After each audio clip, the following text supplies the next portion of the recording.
everyone. Thank you for coming on the show. I'm so happy and grateful that Jana is agreed to come on my show, and she's here. She's a wonderful expert. She is a global hospitality coach and service expert with over 2 decades of experience elevating guest experience with standards around the world.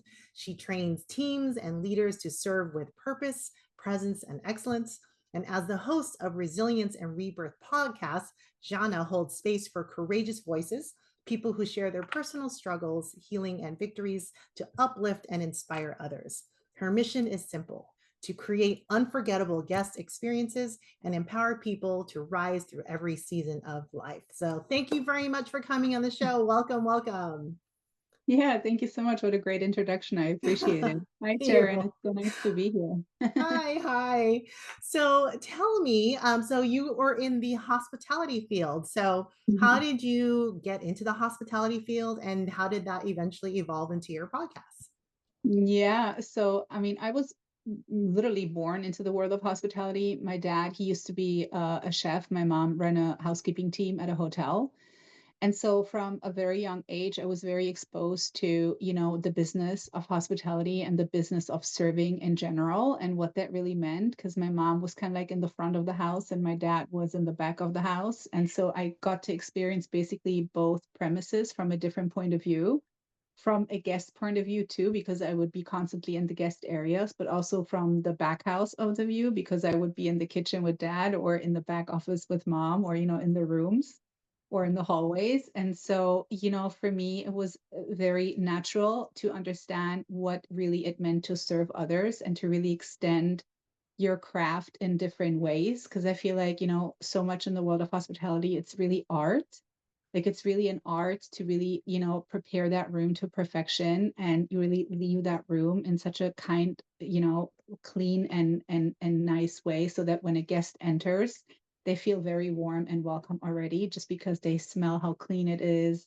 They maybe have a beautiful view in the room, like the linen smells fresh, and there's maybe like a cute little something on the pillow waiting for them, like a little chocolate or, like a welcoming card. And then, obviously the art of cooking and the art of executing service, like preparing cocktails or like knowing about wines or like really having the art of understanding how it really feels when you give good service and how it really is received from somebody where they're like, oh, wow, this was such a kind, small gesture, but it makes you feel like very special. And so that aspect, I was very privileged from very early on to experience. And my mom and my dad, they ran a very tight household too. So I understood very well what it is also to also host parties at home and be a host and be hospitable and be kind and, make sure that all of our guests have enough water and, that the platters are never running out and that everything looks appealing to your eye too. So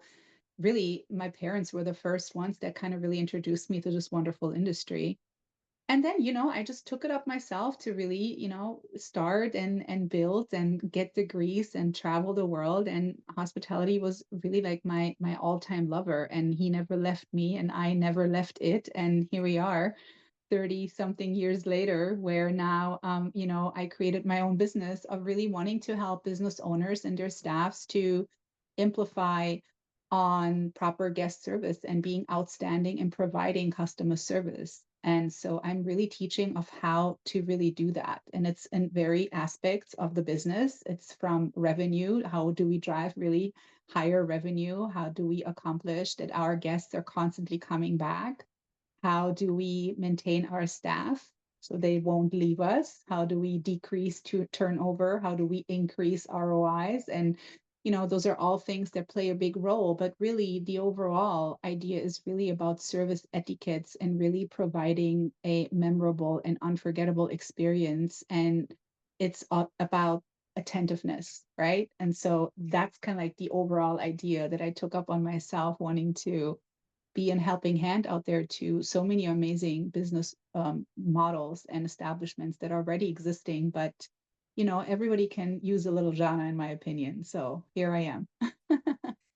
Beautiful. And what I'm hearing is that you found such joy in Mm. serving, and you learned that from a very young age. And you are actually giving a gift to the customers that come so that they can feel very special, and they can have that higher energy of feeling. And I'm always going here because I always feel it here, where they Yeah. feel loved and special, where otherwise they may not. Who knows what else is going on in their life, but you really want to create an environment for them, for that. So that's it sounds like that's what I'm hearing. Yeah, and really at this point, it honestly it doesn't really matter if you have a candle shop or if you have a doctor's office or if you have any kind of other related business where you have staff that interacts with customers, clients, or guests, because it's really about the experience that you as an establishment, as a business offer to the public. Right? And I understand that there's 1,000 restaurants and there's 1,000 hotels and there's 1,000 nail salons and all of that. But like really, it's really the art of how do you become so different than anybody else on the block? And, investing, obviously always means that everybody wants return on their investments. And I think when you invest enough in really training your staff in proper etiquettes and international service, and really helping them to see it from a semi different point of view other than just driving revenue and just pounding on them that they need to make this amount and that they need to hit the numbers, but rather come from a place where it's really all about people in general. Like I cannot expect an owner to not be kind to their staff, but then he has or she has the expectation that the staff is absolutely amazing to their guests. It doesn't work like that. It really goes from any direction into any direction. And I think my model really displays that I'm not just for making money, but I'm also for treating people as they deserve to be treated. And it doesn't matter if they pay for a room $500 per night or $100, it shouldn't matter. Like my mindset is really about when you enter an establishment, you should feel welcomed. And you don't have to spend a lot of money to make somebody feel welcomed. You just have to be a kind human, and you need a little bit training on how you can really do small gestures that really don't cost a thing. Because opening a door to a guest or to a customer that comes in or out into your establishment and you teach that your staff doesn't cost you anything extra. It's just really the human kindness of like, this makes sense, this feels good, and it's appreciated. And so it's really all about the umbrella really is respect. Yeah, and what I'm hearing is it's more of the experience itself. So Mm-hmm. when you're coaching your clients, it's not necessarily about the strategy. Sure, everybody has business strategies, but it's about the experience for the employer itself as well as the team, which ultimately transfers to the experience of the customer, and everybody wins at that point. And that's what will make someone very unique. So so how did you get into really diving into knowing that it has to do about the experience and your own mindset? And you did mention mindset. So how did Mm-hmm. you get tuned into that, that really sets you apart from all the other coaches out there? Yeah, that's actually a wonderful question. Thank you for asking that. I feel just because I am a big believer in not teaching anything that I cannot handle myself. So I would never expect anything of anyone in my circle that I'm not able to really do myself. And so, I feel like because I have been in almost every position in the world of hospitality, I mean, I've been a dishwasher, I've been the girl that cleaned the rooms, I've been the girl at the concierge that helped out, I've been the girl that run the concierge desk later on. I've been the girl that checked in guests and out. I run the reception desk, like, and then in service the same way. Obviously, I've been a fantastic waiter for a very long time. And while I'm being a server myself, I obviously developed my own style of how I would treat my guests at my own tables. And so that's really where I mostly gathered my now knowledge of how I'm running my company and how I'm really teaching business owners that have staff how to translate that into just giving service of any kind to any client. And, to me, I really mostly experienced when it's pure, authentic, and when you're being very honest to the person that you're serving. And it could be as simple as you're asking me what wine goes with what dish, for instance. And since I haven't tried any dishes or any wines because I'm a new server maybe in this establishment, I would say just be transparent and say, I wish I could answer this to you, but this is my second day. I did not have a chance to try all of the amazing dishes. However, I can tell you what a lot is being ordered. Or even better, let me ask you, what are your taste buds telling you today? Like, are you Mm. more into fish? Are you more into meat? Are you more something light, something a salad, or more pasta? What are you really craving for?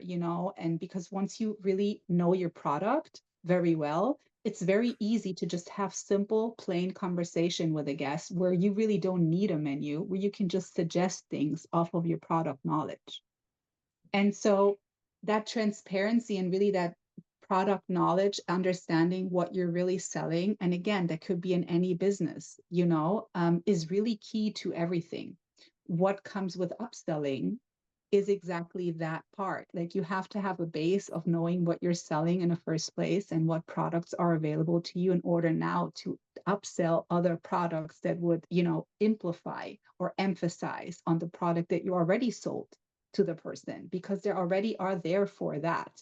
But also knowing when to step back and when to not be too pushy and not just, and here's another thing, but rather understand body language and feel energy wise, what is the human across from me really after? And you don't have to make a bunch of sale every day to be a good salesman, really, because people will not remember what you sold them. They will remember how they felt interacting with you. And so that really, to me, is kind of like the art of selling in general. That obviously you need to know what you're selling. You want to know your product, but you also want to be very good at being just interacting with humans and having an understanding of how to build a really natural human connection in those first, I don't know, 30 till minute seconds, where you have the opportunity to interact with somebody because not everybody is the same and you need to be very adaptable and you need to be very much like, okay, I see this is kind of like a mode here like that today, so I'm going to wheel back, I'm going to be more calmer.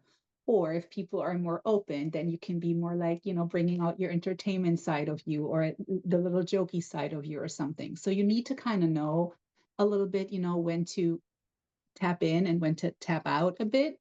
But those are all things that come A with experience and B, if you have a really good trainer or if you really have a good mentor within your team that kind of points out those things to you, is with time you learn it better and better, but being authentic and being honest about really what's happening. For instance, I'm so sorry, I do not have the answer at all, but I'm so happy to find out for you, is much more appreciated instead of saying something just to say something, because people are not for the whole fluff and fake and all of that.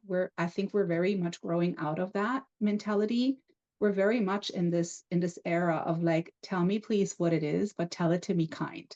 You know what I mean? Like still remain that kind, respectful tone, but feel free to tell me truth because I then understand and know where I'm standing at least. And then I get to decide if this is something I'm okay with or not, versus you're telling me like a farce and you're painting a picture, and then all of a sudden I'm entering the room because your website says it's so amazing and we have this and we have that and da da da, and then you get to the property and then all of a sudden you're being told, oh yeah, the pool is under constructions. Well, don't you think that would have been a great idea to put that on your website as soon as the construction would have happened, because that would have maybe changed my idea of coming here. Now instead what happens, that person that was unaware writes a bad review on Google, on Yelp. And rightfully so, because I would have had the right to know that this is happening. When I made my reservation on the phone or online, I was not being told that this is happening. So those kind of things can be easily received as farce, as not fair, as fake, as lying almost, right? And so that's very important to me. I rather speak truth in a calm, respectful manner instead of having then to deal with the consequences of, well, this was never told to me. Right. It was never. So that's not okay, So what I'm hearing is, and this could be true in any aspects of our life. When you are authentic and you're Hmm. transparent and you're genuinely respectful, it Hmm. actually creates a more authentic and genuine experience for the person that's receiving it. Because whenever anyone is interacting with anyone, just like you said, I love what you said. It's not about the product or the facility that you're in. It's more about the feeling that you leave, that that person leaves with you, whether or not the interaction is very brief or it Hmm. could be very long. So, and dipping into that authenticity and transparency, and that how that can spill into other areas of your life. I believe that that's what has happened when you have also done a podcast, which Yeah. was actually being able to be very authentic, transparent in your journey and how your journey can help others. So tell Mm-hmm. me a little bit about your podcast as well. Yeah, my podcast is really resulted out of my own healing journey. Like about 4.5 years ago, a lot of life had happened to me all at once, with very, very challenging life situations that I had to deal with all at once very quickly.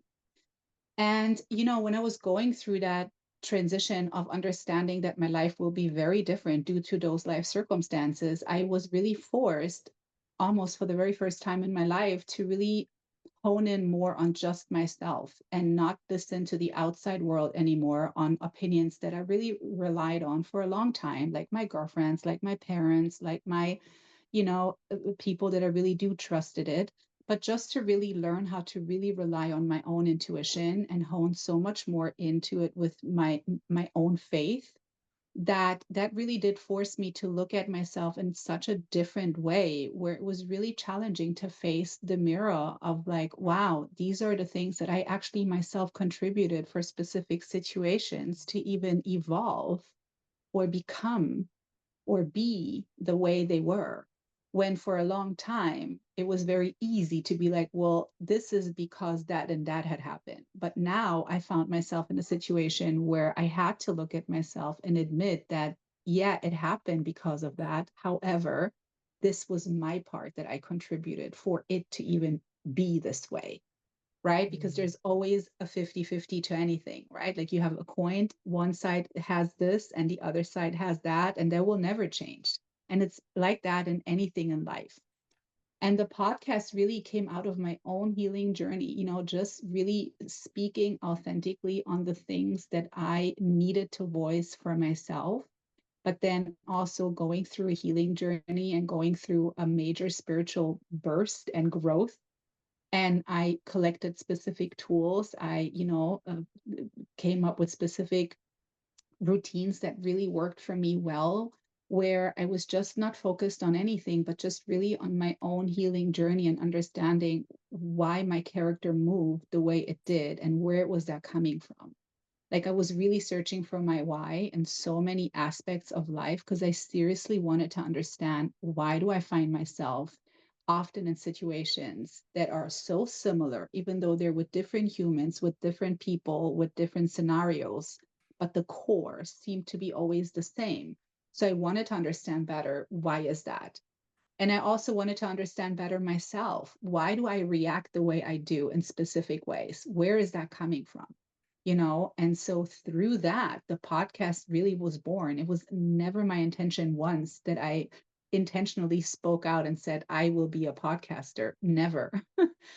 And so through that, recording just for myself and having so much recording sitting on my laptop for at least a good year, year and a half, that I didn't do anything with it, I started to meet people with incredible stories. And I started to be more vulnerable and more transparent and more honest. And it didn't really matter anymore what the person would think. None of that was anymore on my radar. It was just, this is my truth.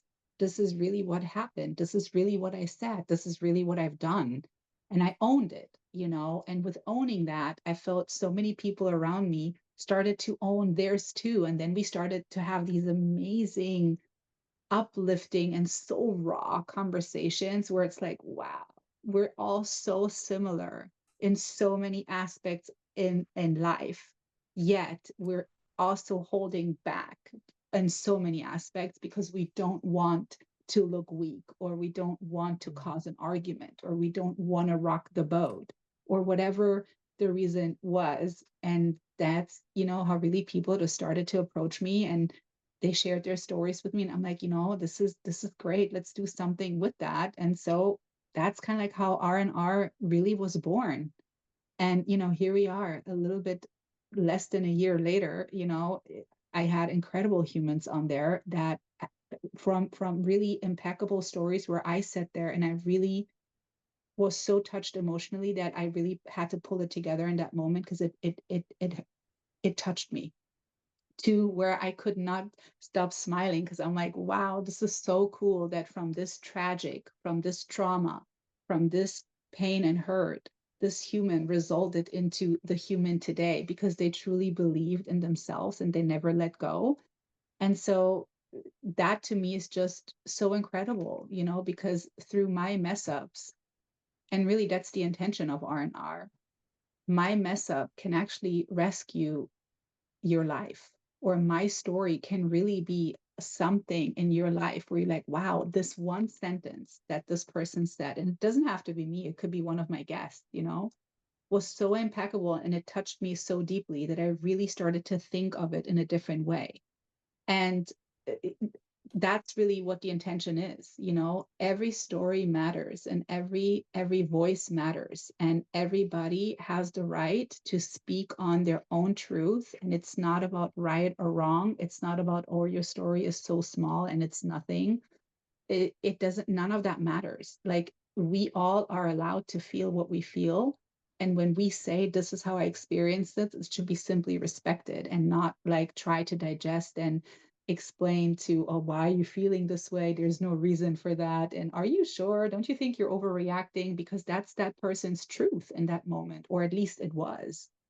And Mhm. so, that's really the premise of the podcast, that literally resulted out of, I have something to say. I I want to find another outlet for me first to really deal with the things that was going on, and so yeah, that's how it really happened. That's beautiful. That's beautiful. And what an amazing journey. And if you're able to, I know that you touched on the why for the launching of your podcast, which was really the almost like the vehicle for your healing as well. Mm. Are you able to share, maybe there was a moment that was a catalyst, just like a snippet of a moment that really was a crossroads in your life, that you were able to, you know what, because I made this decision, or because I ran into this person, or because I did this, I actually had this huge aha moment, and it changed the trajectory of my life. So it was not really necessarily for me in my life that I ran into one specific person, just because I have the privilege, and really I'm so blessed that I have so many different mentors in my life that either stayed for just a quick season, but I learned one so important aspect from that season, or that they stayed for a very long time in my life. Some of them are still in my life, and it could be emotional mentors, spiritual mentors, people that help me really articulate myself in a better way, people that help me to really love myself better, people that, help me understood how much I'm really worth, but also really the fact that I wanted so badly to allow myself to finally be the creation that God created me to be. And I was holding back for a long time, not thinking that I will be worth, not thinking that I would be valuable enough, not thinking that I would have the right even to speak out how valuable I am.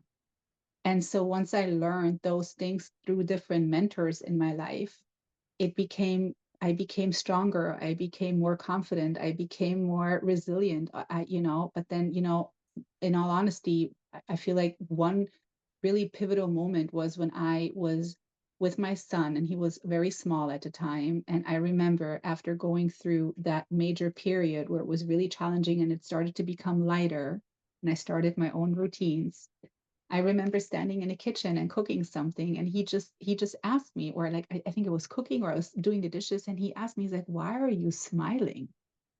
Mm. And I'm like, I didn't even recognize that I did, but he recognized it. And I'm like, I guess I'm smiling because I feel happy. And once I really recognized that through my extension, the best creation I ever created, my child, him pointing out to me, why am I smiling is such a small thing. I finally recognized that I finally got to a part where no matter what's happening, and believe me, stuff was happening still at the time, yet I found the strength to inner peace. And that for me was really pivotal, where I was like, wow, I know how now to maintain my inner peace, even though I have all these things thrown at me, still yet I'm washing dishes and I'm happy.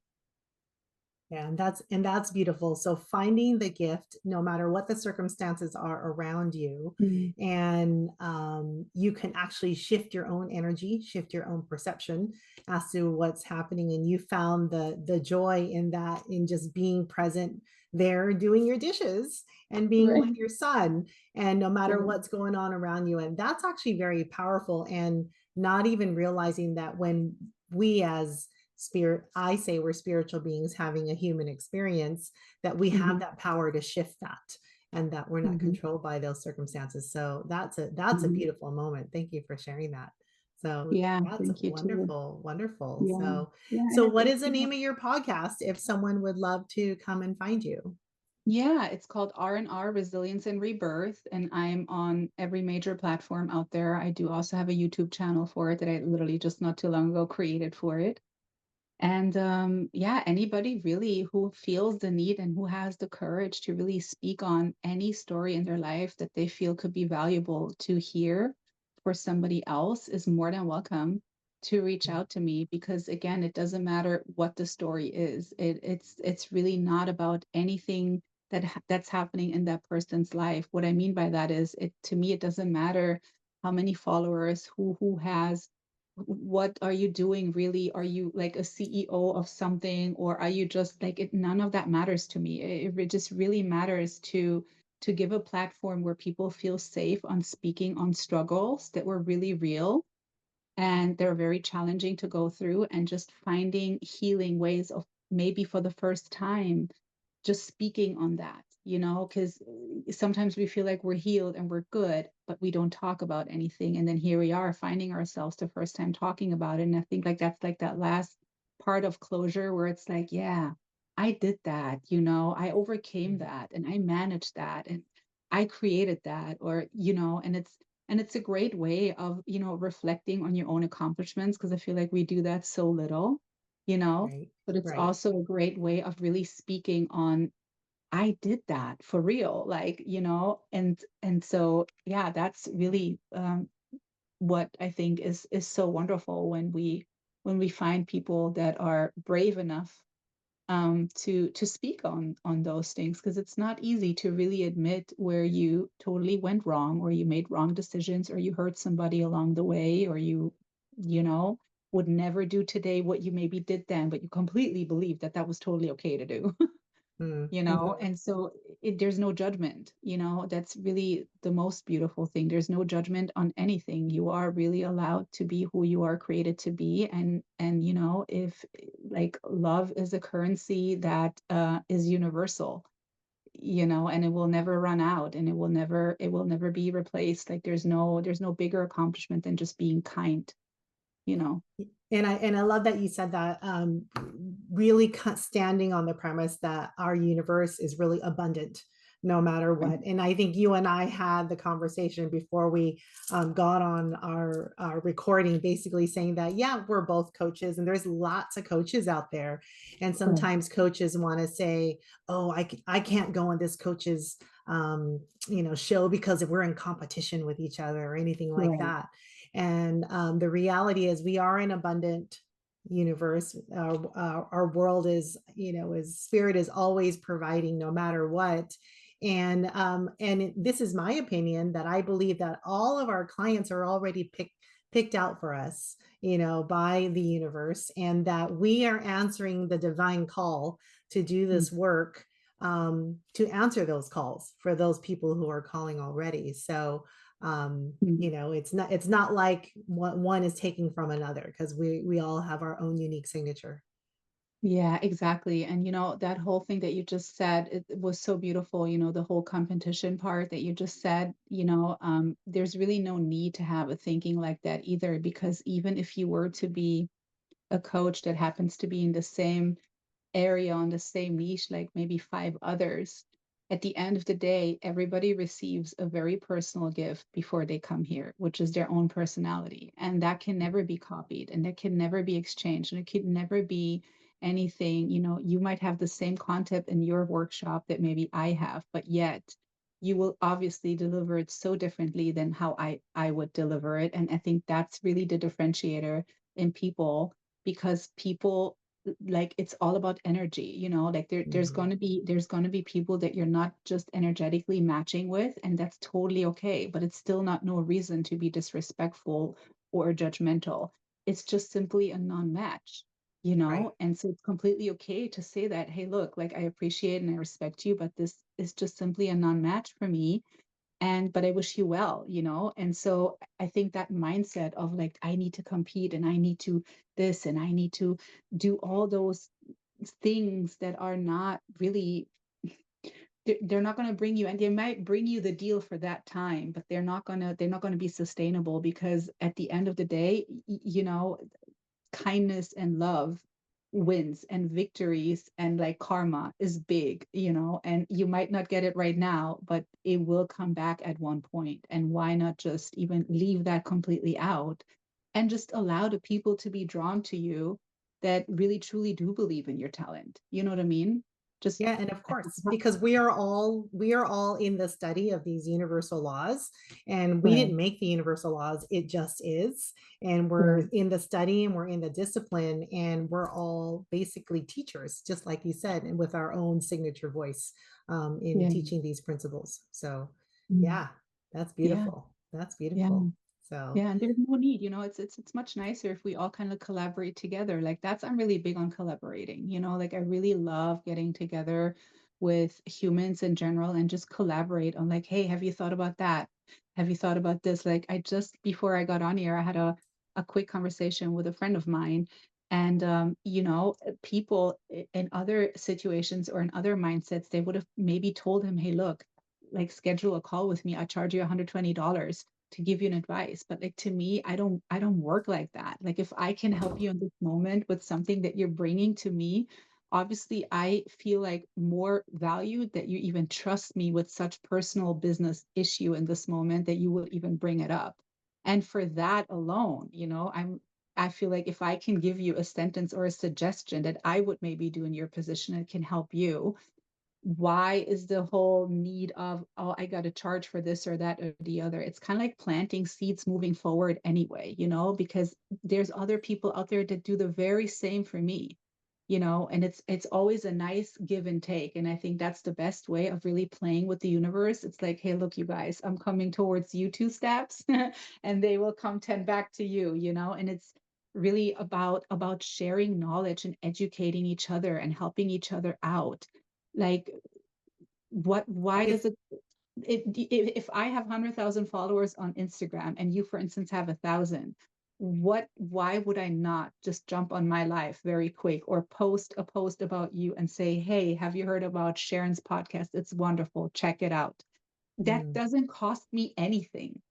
mm. It doesn't cost me anything. It just helps me to use already what I created to help you. And if we all would do that for each other and not abuse this kind of idea, but really do it for, we want to encourage and help each other, then so many things will be a little bit easier. Yes, and it's like a ripple. It's a ripple effect. Mhm, It could be mhm, mhm. a small thing that you could do for someone, and sometimes you don't even know how that can even be an effect on someone. Even just a smile, or Yeah. just a good morning. I remember one time when my previous career, when I was an attorney, I just was walking the hallway of a courthouse, and a gentleman was just sitting there, and I just said good morning with a smile. He actually came in the courtroom later that morning, says, "You had no idea I was feeling so lonely, so invisible that day. And Um, it was just that one good morning that just it just lit everything up inside of him. And so whatever we do, any kind of small gesture of kindness is Yeah. actually a form of serving, and it's moving that beautiful energy forward. And yes, the ripples will come out, and we plant our seeds, and all Mm. of us coaches, we'll reap and we'll sow, Yeah. as it comes. And it's like I said, the universe is abundant, so it's all good. Enough. Yeah, exactly. There's enough abundance for everybody. There's Yeah. really enough of everything and anyone to just really be rich. But it also really depends how you really consider being rich. Yes. If you have a mindset of I'm rich already because I'm simply healthy and I simply exist, Yeah. then you are already rich, you know? And Yes. I'm not Yes. saying not having goals and financial goals or financial monetary aspects that are really coming to you are not wonderful. I'm saying like it really depends on the small aspects of how grateful are you really for the small things in your life. And I think, when you really realize how blessed you are with so many things, then it's easier to be like, oh my God, I know this is a problem, which really, Sharon, it is a problem right now. It's a serious problem in somebody's life. But yet, Mhm. if we can just shift just for 1 second and touch our body and our head and be like, but I'm healthy. Yes. I don't need anything medical. I'm good. My children Yeah. are good. My pets are good. My spouse, my whatever. Okay, there's a problem. Yes. But There's a still, circumstance out there that I cannot control, but I am here. I am present. I am breathing. I Mhm, opened my eyes this morning. Some people didn't mhm, open their eyes this morning, and I do that when things appear to be very difficult, when they have the mhm, appearance of being difficult. I just go mhm. back to just being in extreme gratitude for just being Yeah. present. Yeah, So, and that's challenging at times too. It takes a moment because it's it's yes. it's very difficult, and I can speak from my own life. It wasn't Yeah. always easy when Oh, stuff yeah. really hit the fan in my life to then just be like, oh, but I'm healthy. No, I was like, oh my God, like I don't know how I'm gonna survive today. Yes. I Yeah. you know. So it does take practice, and it does take really a willingness of you really wanting to shift your energy, regardless of what you used to be. Just going back to that first circle of the conversation of really finding out why are you the way you are? Where is that coming from? Right. Right. And yeah. And like you said, that comes from being around the awareness of other people in their Hmm. journeys, finding the Hmm. gift from their journey so that you can heal as well. And then that's why Hmm. you have different mentors and you have support so you can maintain that level of awareness. Because when Right. circumstances are happening and you're in it, sometimes it's really hard to see it. My mentor says you can't see the picture when you're in the frame. That's why it's Right. beautiful to have people around you who can see Yeah. it from the outside and support. So, yeah, Yeah, yeah, exactly. Yeah, yeah. totally. Absolutely. Beautiful, Hmm. beautiful. Well, I love our conversation about Me energy and too. how we stimulate that abundance, coming towards us as we continue to be servant hearts of that. And so, yes. So, again, shout out to your podcast, and you'll give me the details to your podcast, and then I'll put Mhm. that in just in the description. And so, before we leave, do you have like one golden nugget that you can leave the listeners with? Maybe a one liner, that like an affirmation or something that or a tool that you do when stuff hits the fan. Like, what's like one thing that you do, whether it's breathing or meditation, whatever that you would love to impart with right now. I think for me right now, when stuff really hits the fan where I really wanted it to go one way and it still happens to go completely the opposite way, I now really learned and mastered to just say, okay, thank you. Even though I really want to be like, what's happening? Instead, I really adapted now to just really trusting my life, you know, Mhm. trust my life to know that this is exactly how it's needing to be for this moment, and not questioning it at all, but instead just being really grateful and saying thank you, because obviously the universe, God to me, is protecting me from something that I didn't see, that I don't know what's around the corner, because I cannot see around the corner. I can see very far away, but I cannot see around the corner. And when things like these are happening now in my life, instead of like I used to be, but why is this and why is that? And I don't understand. And I would take it very personal too. Now it's like, oh, that's a bummer. Okay, thank you anyway. You know what I mean? And I just let it go, literally just move on and let it go. The dwelling is really what's keeping us hostage of really living in the now. It's like either we're so focused on dwelling on what had happened and we have such a hard time moving forward, or we're so focused on what is about to come that we're actually missing life in the Mm. right now. And it's really that balance of, if I physically cannot do anything about this problem in this moment for this problem to be different, then just choose to let it go. And if you don't have anything to say or to do to a solution, then don't say anything. Just wait. Take another breather, sleep another 1, 2, 3, 4, 5, 6 nights over it. Like, there's no need to rush. There's no need to pressure yourself or anything where you're like, but I want it so bad, because they know better. They Yeah. know better. They created you, like God created you. He knows what you're really like after. And he created your heart. Obviously, he knows your deep passion in it. And it's gonna come to the right time at the right place. Just trust, you know? Beautiful. Thank you very much for that imparting wisdom. And I know I will take that to heart. I do the same, and I will take your golden nuggets as well. Thank you so much for coming on the show. And I know that that will serve everyone and the listeners. So thank you Yeah. again. Thank you so much. I'm very grateful. Thank you, Thank you. Sharon.